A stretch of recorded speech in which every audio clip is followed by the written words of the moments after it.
अनुपातिक रूपबाट सहयोग गर्नुपर्दछ भनेर म अब फेरि एउटा चाहिँ के छ भने हाम्रो बैठक हुँदाखेरि त्यो कुरा सुनाउनुसार नेपालमा मात्र होइन विश्वका विभिन्न देशहरूमा बसोबास गर्ने तामाङ हाल्मो लगायत आदिवासी जनजाति समुदायहरूले पनि मनाउँदै आएको पाइन्छ।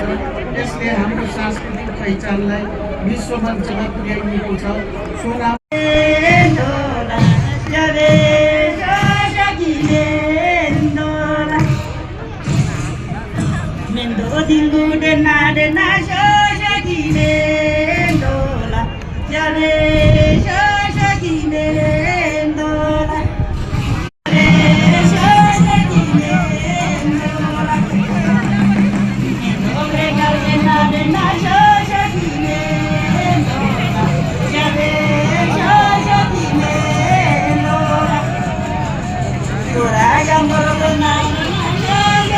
तपाईँको लागि म यहाँ समुद्घाटन तथा शुभकामना मन्तव्यको लागि म यहाँ आमन्त्रण गर्न चाहन्छु।